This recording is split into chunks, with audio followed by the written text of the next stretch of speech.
The long-awaited Sunless Cell revamp has finally made its way into the game to kick off Act 3, and with it comes a hectic and nostalgic version of the fan-favorite strike from Destiny 1.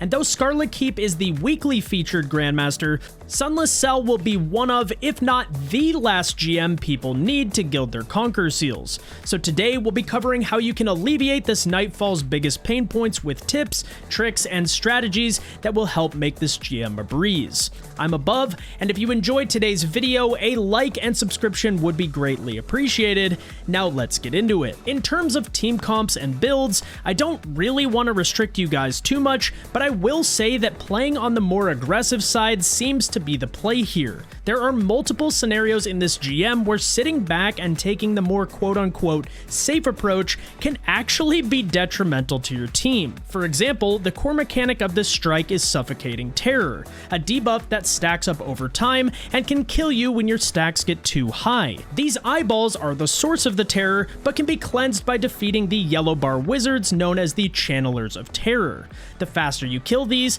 the less you have to deal with the terror stacks, which will make your overall experience much easier. We personally went with one Bolt Charge Titan with Heart of Inmost Light, a prismatic Song of Flame Warlock rocking the Synthecept class item build that I showcased last week, with the third slot reserved for whatever your team needs. These builds with passive healing and ad clear are great due to the sheer volume of ads, and I'll have both of these builds linked down in the description below for those who want to use them.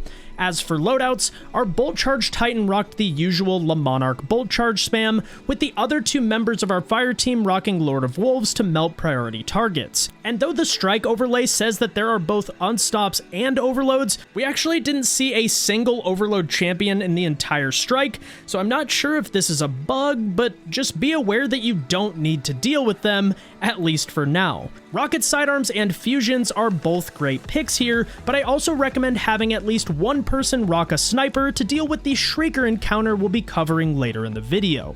Diving right into the Nightfall, head left and make your way towards the waypoint.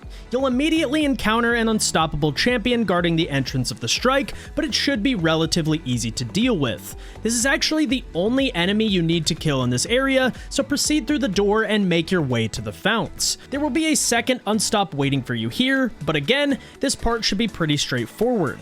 Clear ads until you reach this dropdown, at which point you'll want to keep an eye out for the knight that tends to hide and can definitely take your team by surprise if you're not careful. As we reach the ritual arena, we'll encounter our first instance of Suffocating Terror. I recommend clearing ads from the entrance of the room, and then shifting your focus to the first Channeler Wizard as a fire team to cleanse the terror. As you push forward, an unstoppable champion will make its way towards you.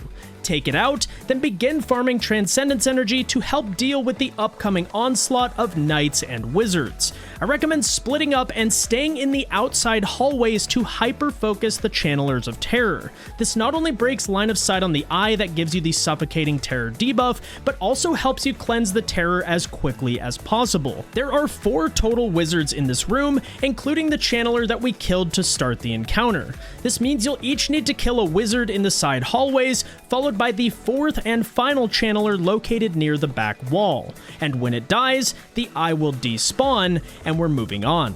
As we push deeper into the Dreadnought, we'll encounter hive doors that have been sealed by 2 blights on either side of this bridge, and the goal here is pretty straightforward. Cleanse the blights, and the doors will open. But before doing this, we'll need to clear out the enemies on the bridge, which will include yet another unstoppable champion. Once the center of the arena is clear, use your machine guns to kill the Grim, and then Lord of Wolves to quickly break the blight. You'll then want to turn around and break the taken blasters as quickly as possible, because it doesn't seem like you can break these, but you actually can, and it makes crossing back to the other side so much easier. Clear the remaining ads, then make your way into what I believe is the hardest part of this Grandmaster. Welcome to the buffet of Suffocating Terror. This encounter can be extremely hectic and is one of the main reasons for us picking a more aggressive team comp. It's loaded with ads and has a constant threat of Suffocating Terror that doesn't fully go away until you eliminate the Subjugator mini-boss. And fun fact, it turns out that you can actually be unlucky enough to have the Subjugator become a Drainbane during your runs. Anyways, the more passive you play here, the longer the channeler wizards will stay alive and spawn multiple eyeballs that can build suffocating stacks even faster, so it becomes very easy to fall behind. So instead, when we enter the room, we're going to clear the ads and unstop near the entrance, then split up and use our Transcendence and other powerful ad clear abilities to clear the outside border of the encounter. This allows you to split the aggro of the Subjugator, while these rocks offer a nice bit of cover from the eyeball as well. This also puts you in a great position to instantly kill the channeler wizards when they spawn in, which means you won't have to deal with 3 eyeballs building terror stacks all at the same time. Just keep an eye out for the second unstop that spawns when the wizards do, and you should get through this section no problem. Once you've cleared the room and eliminated the Subjugator, the door will open and you'll be met by the new flame-throwing Taken Ogre mini-boss. This dude is tanky and will require a ton of ammo even with how busted Lord of Wolves is right now. There will also be enemies that spawn on either side of you, so be sure to focus them first before working on the Ogre.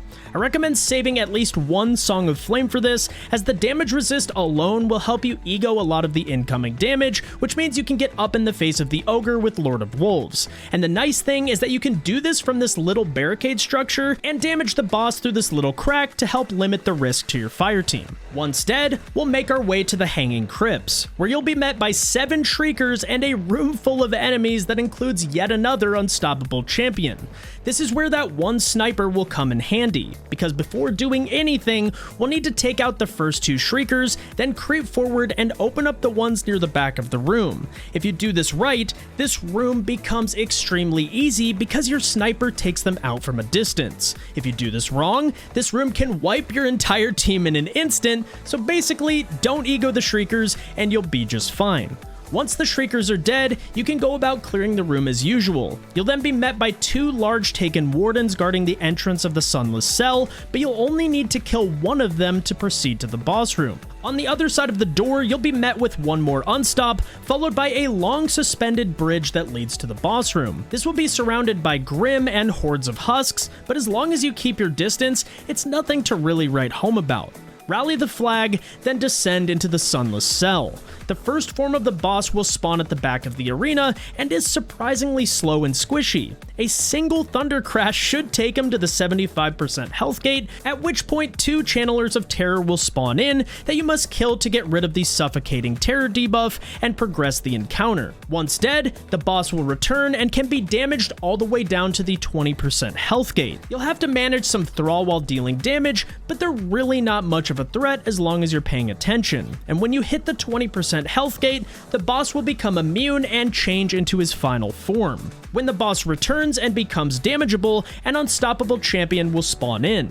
Shift your focus from the boss to the unstop, take it out, then continue doing damage to the boss. Just be aware that this form of Obakul is much faster and more lethal, but your Song of Flame Warlocks can pretty much face tank his damage anyway, and if you bring 2 of them, you can actually just alternate supers and melt the boss for free. It is at the 20% health gate that the final unstoppable champion will spawn in, so kill it, then melt the boss to make the Sunless Cell Grandmaster a GG. If you found this guide useful, a like and subscription would be greatly appreciated. And you can also catch me live over at twitch.tv/above this week. Anyways, that's it from me. Thank you all so much for watching, and I'll catch you next time. Peace!